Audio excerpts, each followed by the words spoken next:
মাহফিল আছে বলেই এখনো আমাদের ঈমান আকীদা মজবুত আছে, ঈমান আকীদা শুদ্ধ আছে। মাহফিল আছে বলে আমরা মুসলমানের মুসলমানিত্ব আছে।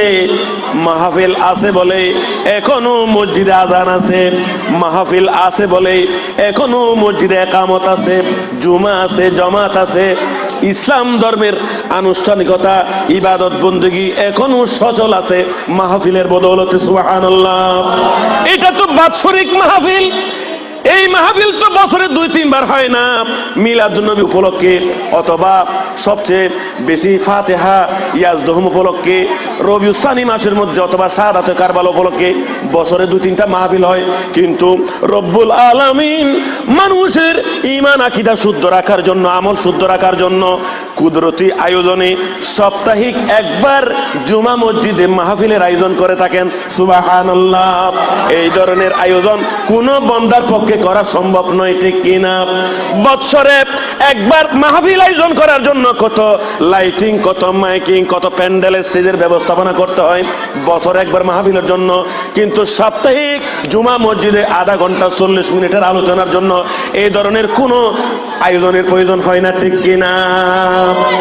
সারা বছরের আয়োজিত সমস্ত মাহফিলকে এক পাল্লায় দিলে আর জুমা মসজিদের আধা ঘন্টা 40 মিনিটের আলোচনা তার চাইতে কম গুরুত্বপূর্ণ নয়। সুবহানাল্লাহ। খতিব, উপযুক্ত খতিব যারা বিষয়ভিত্তিক আলোচনার মাধ্যমে মানুষের ঈমান আকীদার খোরাক দিয়ে থাকেন, আমলের খোরাক দিয়ে থাকেন, চরিত্র শুদ্ধ করার জন্য, পরিবার সমাজ শুদ্ধ করার জন্য যে উপযুক্ত খতিব মুসল্লিদের উদ্দেশ্যে বক্তব্য দিয়ে থাকেন, ওই আধা ঘন্টার আলোচনা মাহফিলের 2 ঘন্টার আলোচনার চাইতে আরো বেশি গুরুত্বপূর্ণ। জোরে বলুন সুবহানাল্লাহ। এই মাহফিলের মধ্যে ছোট ছোট বাচ্চারা কত চেঁচামেচি, অনেকে অমনোযোগী, ডিস্টার্ব, বিভিন্ন অসুবিধা। যেমন এখানে বৃষ্টি হলে কত সমস্যা হয়ে যাবে, বাতাস ছুটলে কত সমস্যা হয়ে যাবে, মানুষ ছুটাছুটি করবে দেখবি দেখ, ঠিক কিনা? কিন্তু জুমা মসজিদে যে মাত্র খতিব সাহেব বক্তব্য শুরু করেন কোরআন হাদিসের আলোকে, তখন সর্বস্তরের মুসল্লি, প্রেসিডেন্ট থেকে একদম কর্মচারী পর্যন্ত, ওখানে ডাক্তার, ওখানে প্রফেসর, ইঞ্জিনিয়ার, সাংবাদিক, বুদ্ধিজীবী, শিক্ষক, শিক্ষার্থী, বয়স্ক, কম বয়স্ক, সর্বশ্রেণীর মানুষ নীরবে কোনো প্রতিবাদ ছাড়া, কোনো কথাবার্তা ছাড়া খতিব সাহেবের যে আলোচনা শুনতে থাকে, ওই মাহফিল অত্যন্ত গুরুত্বপূর্ণ, ঠিক কিনা? তাহলে মাহফিল প্রয়োজন আছে নাকি নেই? মাহফিল আছে বলে তো এগুলি আছে। মাহফিল না থাকলে মানুষ মানুষ থাকবে না, মানুষ পশুর সমান হয়ে যাবে। কেউ কাউকে মানবে না, কাউকে সালামও দিবে না, কাউকে সম্মানও করবে না, শ্রদ্ধাও করবে না, মা বাবাকে ইজ্জত দিবে না, উস্তাদকে ইজ্জত দিবে না, পীর মুর্শিদকে ইজ্জত দিবে না। সমাজের মধ্যে শৃঙ্খলা, ডিসিপ্লিন বলতে আসলে কিছুই থাকবে না। কারণ মানুষের মধ্যে ধার্মিকতা না থাকলে কিছুই থাকে না। ধার্মিকতা মানুষকে পরিশুদ্ধ করে। কি করে? পরিশুদ্ধ করে। ধার্মিকতা, ধর্ম মানুষকে সৎ হতে শিখায়। Religion teaches us to be honest. ধর্ম আমাদেরকে সৎ হতে শিখায়, ঠিক কিনা? কোনটা ভালো, কোনটা খারাপ, কোনটা মন্দ, কোনটা লাভজনক, কোনটা ক্ষতি, কোনটা উপকারী, এসব বিষয়ে গাইডলাইন, নির্দেশনা কে দেয়? ধর্ম। বলেন না, কে দেয়? ধর্ম। তো ধর্ম মানে কি? ধর্ম মানে মূলনীতি। কিসের মূলনীতি? শরীয়তের মূলনীতি। কোন শরীয়ত? ইসলামী শরীয়ত। জোরে বলুন আলহামদুলিল্লাহ। তো এগুলি প্রয়োজন আছে, আছে নাকি নেই? কিন্তু সমাজের অনেক এলিট পারসন, উচ্চশিক্ষিত মানুষ আর কি, তারা মনে করে মাহফিলে যাওয়ার প্রয়োজন নাই। আধুনিক যুগে মাহফিল কি প্রয়োজন, এই ধরনের অনেকে মনে করে। আল্লাহর ঘর সমূহ থেকে কোন একটি ঘরে যখন আল্লাহর কিতাব তেলাওয়াত করা হয়, এখন আমরা আজকে কি আমরা আল্লাহর ঘরে বসেছি? আমরা আল্লাহর ঘরে বসি নাই, কিন্তু পাশে একটা আল্লাহর ঘর আছে, আছে নাকি নাই? তো আল্লাহর ঘর মানে ইবাদতখানা, এটা মসজিদ। মসজিদ মানে কি? যেখানে সিজদা দেওয়া হয় সেটাকে বলা হয় মসজিদ। মসজিদ আরবি শব্দ, মসজিদ মানে সিজদার জায়গা। মসজিদ মানে কি? সিজদার জায়গাকে বলা হয় মসজিদ। তো আমরা আনুষ্ঠানিক যে মসজিদ নির্মাণ করি বা যেটা মসজিদ মনে করি, সেখানে 4টা দেওয়াল থাকবে, উপরে ছাদ থাকবে, লাইট থাকবে, ফ্যান থাকবে, মেহরাব থাকবে, মিম্বর থাকবে, এগুলো হচ্ছে মসজিদ। কিন্তু আপনি যদি ঘরে নামাজ পড়েন, যে জায়গায় নামাজ পড়েন ওইটা আপনার জন্য মসজিদ। দোকানে নামাজ পড়লে যে জায়গায় আপনি সিজদা দিবেন সেটাও আপনার জন্য মসজিদ। তো এখানে ইবাদতখানার মাঠে এখানে নামাজ পড়া হয় কি না? পড়া হয়। যদি এখানে নামাজ কেউ পড়ে থাকে তাহলে আমরা এটাকেও মসজিদ বললে ভুল হবে না? জোরে বলুন না সুবহানাল্লাহ। এটাকেও মসজিদ বললে কি হবে না? ভুল হবে না। তাহলে আমরা আল্লাহর ঘর সমূহ থেকে যে কোনো একটি ঘরে বসেছি এ কথা বললে কি ভুল হবে? ভুল হবে না। তাহলে হাদিস শরীফ অনুযায়ী আমরা পেয়ে গেলাম আল্লাহর ঘর সমূহ থেকে কোন একটি ঘরে বসে যদি আল্লাহর কিতাব তেলাওয়াত করা হয়, ইয়াতলুনা কিতাবাহু ওয়া ইয়াতাদারাসুনা ফীমা বাইনাহুম, এবং আল্লাহর কিতাব নিয়ে আলোচনা পর্যালোচনা করা হয়, তাফসীর করা হয়, ব্যাখ্যা বিশ্লেষণ করা হয়, তাহলে ইল্লা গশিয়াত আলাইহিমুর রহমা, আল্লাহর রহমত তাদেরকে ডেকে ফেলে। সুবহানাল্লাহ। তাহলে আমরা এখানে কোরআন তেলাওয়াত করেছি, হাদিস শরীফ তেলাওয়াত করছি, এখানে আমাদের কি আজকে আল্লাহর রহমত ডেকে ফেলবে। আমাদের মাথার উপর চতুর্দিকে, সামনে পেছনে ডানে বামে উপরে নিচে সব দিকে আমরা আল্লাহর রহমতের চাদরের নিচে রয়েছি। জোরে বলুন আলহামদুলিল্লাহ। ওয়া খাফাতহুমুল মালাইকাতু, আল্লাহর শুধু আল্লাহর রহমত ডেকে ফেলবে না, বরং আল্লাহর রহমতের হাজার হাজার ফেরেশতারাও আমাদেরকে ঘিরে আছে। আমরা দেখতে পাচ্ছি না, অনেক কিছু দেখা যায় না, সব কিছু দেখা যায় না। আমরা এখানে ফ্যানের বাতাস আমাদের শরীরে লাগতেছে, শরীরে আমাদের বাতাস লাগতেছে না? ফ্যানের বাতাস আপনারা পাচ্ছেন না? ফ্যানের বাতাসকে কেউ অস্বীকার করেছে পর্যন্ত? বাতাস বলতে কিছু নেই, এটা বলার সুযোগ নেই। যেমন মুনকার নকির দুজন ফেরেশতা আছে কাঁধের মধ্যে, আমরা দেখেছি কোনোদিন? দেখেছি কিনা? দেখি নাই। মুনকার নকির ফেরেশতা দেখি নাই, আমরা বিশ্বাস করেছি কিনা? বিশ্বাস করেছি, বিশ্বাস করেছি। আচ্ছা, আমাদের শরীরে যে প্রাণ আছে, প্রাণকে আমরা কোনোদিন দেখেছি? তো প্রাণ তো দেখি নাই। প্রাণ না দেখা সত্ত্বেও আমরা প্রাণ আছে সেটা বিশ্বাস করেছি, কথা ঠিক কিনা? প্রাণ আছে বলে তো আমি কথা বলতে পারছি, প্রাণ আছে বলে তো আপনি শুনতে পাচ্ছেন, প্রাণ আছে বলে তো আপনি ধরতে পারছেন, প্রাণ আছে বলে তো আপনি হাঁটতে পারছেন, নড়াচড়া করতে পারছেন। প্রাণ আছে নাকি নাই? তো প্রাণ আছে এটা কেমনে বিশ্বাস করলাম? এটা তো দেখি নাই। তাহলে এমন এমন কিছু বিষয় আছে যেগুলি না দেখলেও কি করতে হয়? বিশ্বাস করতে হয়। ঠিক তদ্রূপ আজকের এই মাহফিলে যারা উপস্থিত হয়েছে, আমরা আমাদেরকে আল্লাহর রহমত ডেকে ফেলেছে, আমরা দেখতে পাচ্ছি না, কিন্তু বিশ্বাস করি কিনা? কেন করব? যেটা আমার রসুল বলেছেন। কে বলেছেন? রসুল বলেছেন, সেজন্য বিশ্বাস করতে হবে। আচ্ছা, এরপরে আল্লাহর রহমতের ফেরেশতারা আমাদেরকে ঘিরে ধরেছে চতুর্দিকে, এটা আমাদের বিশ্বাস আছে নাকি নাই? এবং আল্লাহর দরবারে যে সমস্ত ফেরেশতা আছে তাদের সামনে আজকে আমাদের এই কোরআন হাদিসের আলোচনার বিষয়টা আল্লাহর দরবারেও আলোচনা হচ্ছে। জোরে বলুন সুবহানাল্লাহ। আল্লাহ পাক ফেরেশতাদেরকে বলতেছেন, হে আমার ফেরেশতারা, তোমরা দেখো ওই ঐতিহ্যবাহী তৈয়বিয়া হাউজিং সোসাইটিতে হাজী মোহাম্মদ আব্দুল করিম ফুরকানি মাদ্রাসা ময়দানে আমার কিছু বান্দা, আমার নবীর কিছু প্রেমিক, তারা বসে বসে আমার জিকির করছেন, আমার নবীর প্রতি দরুদ সালাম পাঠ করছেন এবং আমার নবীর তারিফ প্রশংসা করছে। জোরে বলুন আলহামদুলিল্লাহ। এই হাদিস শরীফের বর্ণনা, এটা আমাদেরকে বিশ্বাস করতে হবে। নবীর হাদিসকে কেউ বিশ্বাস না করলে তার ঈমান থাকবে না। তাহলে মাহফিলে এসে আমাদের লাভ হয়েছে নাকি ক্ষতি হয়েছে? লাভ হয়েছে।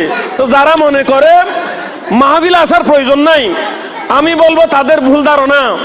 আপনি ইউটিউব থেকে ওয়াজ শুনতে পারবেন, ইউটিউব থেকে ওয়াজ শুনলে আপনাকে রহমতের ফেরেশতারা ঘিরে ধরেছে, আল্লাহর রহমত আপনাদেরকে ডেকে ফেলেছেন, আপনাদের বিষয়ে আল্লাহর দরবারে আল্লাহ পাক ফেরেশতাদের নিয়ে আলোচনা করছে, এই কথা প্রযোজ্য হবে না।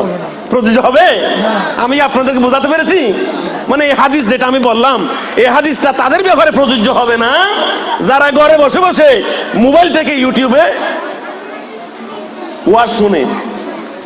তাদের জন্য হাদিসটা, অর্থাৎ তারা হাদিসের উপকারিতা পাবে না। এমনকি মাহফিলে এসে ওয়াজ শোনা মানে তাজা খাবার খাওয়া, তাজা। আর ইউটিউব থেকে ওয়াজ শোনা মানে ফ্রিজ থেকে বের করে খাওয়া। ফ্রিজের খাবার আর তাজা খাবার কি একই? ফ্রিজের খাবার তো বাসি, আর ইনটেক তাজা খাবার এটা ফ্রিজের খাবারের চাইতে অনেক উত্তম। জোরে বলুন আলহামদুলিল্লাহ। ইউটিউব তো কালকের আবিষ্কার, মাহফিল তো রুজগতে আল্লাহ নবী রাসূলকে সামনে নিয়ে যেটা করেছেন সেটা হচ্ছে মাহফিল। জোরে বলুন সুবহানাল্লাহ। আল্লাহুম্মা সাল্লি আলা সাইয়্যিদিনা মাওলানা মুহাম্মদ ওয়া আলা আলি সাইয়্যিদিনা মাওলানা মুহাম্মদ। আল্লাহুম্মা জুড়ে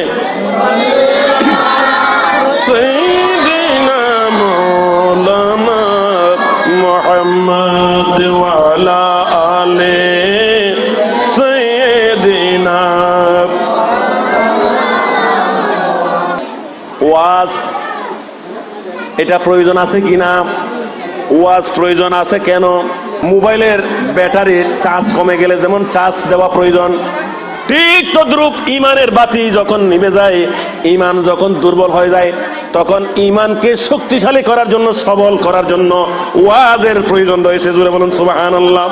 ওয়াজ শুনলে, কোরআন হাদিসের বর্ণনা শুনলে, আল্লাহ সম্পর্কে, রসুল সম্পর্কে, আল্লাহর ওলি সম্পর্কে, দিন ধর্ম সম্পর্কে, জান্নাত সম্পর্কে, জাহান্নাম সম্পর্কে, এগুলি যখন মানুষ শুনে তখন তার বাঁকা চরিত্র শুদ্ধ হয়ে যায়, খারাপ চরিত্র ভালো চরিত্রে পরিণত হয়ে যায়, তার খারাপ চিন্তা দূর হয়ে অন্তরের মধ্যে ভালো পরিকল্পনা, ভালো চিন্তা চলে আসে। জোরে বলুন আলহামদুলিল্লাহ। আমার ভাইরা, সেই জন্য ওয়াজ প্রয়োজন আছে। আল্লাহ বলেন ফাযাক্কির ইন নাফাতিয যিকরা, হে আমার হাবিব, আপনি আপনার উম্মতকে সদা সর্বদা ওয়াজ করবেন, নসিহত করবেন। ফাযাক্কির, আপনি নসিহত করুন, ওয়াজ করুন। ইন নাফাতিয যিকরা, যদি ওয়াজ নসিহত তাদের উপকারে আসে। জোরে বলুন সুবহানাল্লাহ। তা আজকের এই আলোচনা কি আমাদের উপকার আসবে না? আসবে কি না? আজকের এই ওয়াজ যদি উপকারে আসে তাহলে ওয়াজ প্রয়োজন আছে। আল্লাহ বলেছেন ফাযাক্কির ইন নাফাতিয যিকরা।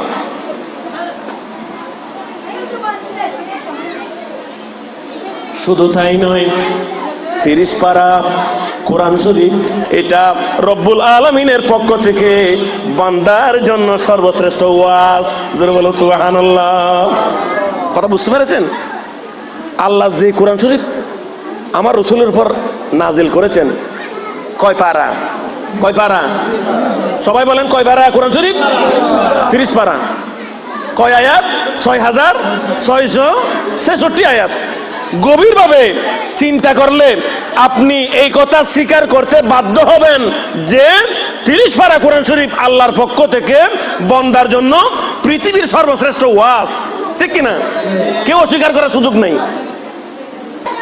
একটি আয়াত নিয়ে একদিন ওয়াজ করলে, আরেকটি আয়াত নিয়ে আরেকদিন, আরেকটি আয়াত নিয়ে আরেকদিন, এভাবে 30 পারা কোরআন শরীফের প্রত্যেকটি আয়াতের ওয়াজ শেষ করতে কয়দিন লাগবে? 6666 দিন। এটা কি আমাদের পক্ষে সম্ভব? সম্ভব নয়। তো সম্ভব না হলে কোরআন শরীফ এটা কি আমাদেরকে বুঝতে হবে না? এটা কি বোঝার প্রয়োজন নাই? আল্লাহ এটা নাজিল করেছেন কি বিনা প্রয়োজনে নাকি প্রয়োজনে? তো প্রয়োজনে নাজিল করলে আমাদের কোরআন শরীফ আমরা কখন বুঝবো? কখন বুঝবো? বুঝার জন্য একটা ব্যবস্থা লাগবে না? তো কোরআন শরীফ বুঝার ব্যবস্থা হচ্ছে আজকের এই মাহফিল। জোরে বলুন না সুবহানাল্লাহ। কোরআন শরীফ বুঝার একটা ব্যবস্থা হচ্ছে জুমার আলোচনা। কোরআন শরীফ একটা বুঝার জন্য মাহফিল হচ্ছে ফাতিহা ইয়াজদুহুমের আলোচনা, মিলাদুন নবীর মাহফিল। এগুলি কোরআন শরীফ বুঝার জন্য এক একটা আয়াতের তরজমা তাফসীর বোঝার জন্য এক একটা কি ব্যবস্থাপনা। ঠিক কি না? শুধু তাই নয়, আমার রাসূল 63 বছর জিন্দেগিতে প্রত্যেকটি কথা, কাজ, মনসম্মতি, কথা, কাজ, সম্মতি, রাসূল হায়াতে জিন্দেগিতে যত কথা বলেছেন, যত কাজ করেছেন, সাহাবায়ে কেরামের যত কাজের মধ্যে সমর্থন দিয়েছেন, সম্মতি প্রকাশ করেছেন, এইগুলিকে বলা হয় হাদিস। কি বলা হয়? হাদিস বলা হয়। আমার রাসূলের হাদিস কয়টি এটা পর্যন্ত কেউ বলতে পারে নাই, এটা বলা সম্ভব নয়। জোরে বলুন না সুবহানাল্লাহ। কারণ একজন নবী, তিনি একজন মানুষ, সর্বশ্রেষ্ঠ মানুষ, সর্বকালের সর্বযুগের সর্বশ্রেষ্ঠ মহামানব, বিশ্বনবী, রহমতুল লিল আলামিন, শফিউল মুজনিবিন, নূরে মুজাসসাম, ফখরে বনি আদম, হুজুর আকরাম, নবিয়ে দু আলম সাল্লাল্লাহু মুহাম্মদ রাসূলুল্লাহ সাল্লাল্লাহু আলাইহি সাল্লাম, তিনি জীবনে 63 বছর বয়সের মধ্যে অনেকগুলো কথা বলেছেন না? অনেক কাজ করেছেন না? কয়টা কথা বলেছেন কেউ কি গণে রেখেছে? এটা আল্লাহর ইলমে আছে শুধু, আর কারো ইলমে নাই। আল্লাহ জানেন নবী কয়টা কথা বলেছেন, আল্লাহ জানেন নবী কয়টা কাজ করেছেন, আল্লাহ ভালো জানেন নবী কয়টা কাজের মধ্যে সমর্থন দিয়েছেন। নবীজি কথা বলেছেন, কাজ করেছেন, সমর্থন দিয়েছেন, সবগুলো হচ্ছে হাদিস। তাহলে এভাবে গণতে শুরু করলে লক্ষ লক্ষ নবীর হাদিস পাওয়া যাবে, ঠিক কি না? অনেক সংরক্ষিত আছে, আমরা হয়তো এ পর্যন্ত পৌঁছতে পারি নাই। আমরা যে পর্যন্ত পৌঁছতে পারি দুই একটা আমরা শিখেছি, সেই কথাগুলো আপনাদেরকে বলতেছি। কারণ নবীজি বলেছেন, বল্লিগু আন্নি ওয়ালাউ আয়াতান, হে আমার উম্মতের আলেম উলামা, তোমরা যারা আমার বাণী শুনেছ, আমার হাদিস পড়েছ, তোমরা একটি হাদিস হলেও, একটি বাণী হলেও আমার পক্ষ থেকে, আমি নবীর পক্ষ থেকে আমার উম্মতের কাছে পৌঁছিয়ে দাও। এটা হাদিস শরীফ। হে আমার উম্মতেরা, তোমরা যারা কোরআন হাদিস পড়েছ, আমার পক্ষ থেকে, আল্লাহর পক্ষ থেকে কোরআন হাদিসের একটি বাণী হলেও তাদের কাছে পৌঁছিয়ে দাও। কারণ একটি বাণী যদি তারা বুঝতে পারে, আমল করতে পারে, তাদের জীবন পাল্টে যাবে, তারা জাহান্নামী থেকে জান্নাতি হয়ে যাবে। জোরে বলো সুবহানাল্লাহ। তাহলে এবার আসেন, তাহলে নবীর লক্ষ লক্ষ হাদিস থেকে আমরা যদি একটা হাদিস নিয়ে একদিন আলোচনা করি, আমাদের হায়াত শেষ হয়ে যাবে, নবীর হাদিস বলা শেষ হবে না। তা এখন চিন্তা করে দেখেন, কোরআন হাদিসের অনেকগুলো বাণী, অনেকগুলো বিবরণ, অনেকগুলো বর্ণনা, অনেকগুলো ওয়াজ, কোরআন হাদিসের চাইতে তার কোনো ওয়াজ নাই, ঠিক কিনা? তাহলে সর্বশ্রেষ্ঠ ওয়াজগুলি আমরা জীবনে এখনো সম্পন্ন করতে পারি নাই, এটা সম্ভব নয়। তাই বললাম, কোরআন হাদিসের এই বাণী যার পক্ষে যতটুকু সম্ভব হায়াতের মধ্যে শিখে নেওয়া উচিত, শিখে আমল করা উচিত। যে যত বেশি আমল করতে পারবে তার মূল্য তত বেশি বাড়বে আল্লাহর দরবারে। জোরে বলুন সুবহানাল্লাহ। তার মূল্য তত বেশি বাড়বে নবীর দরবারে, আল্লাহ এবং আল্লাহ রসুলের সামনে সেই উম্মত তত বেশি দামি হবে। জোরে বলুন সুবহানাল্লাহ। ঠিক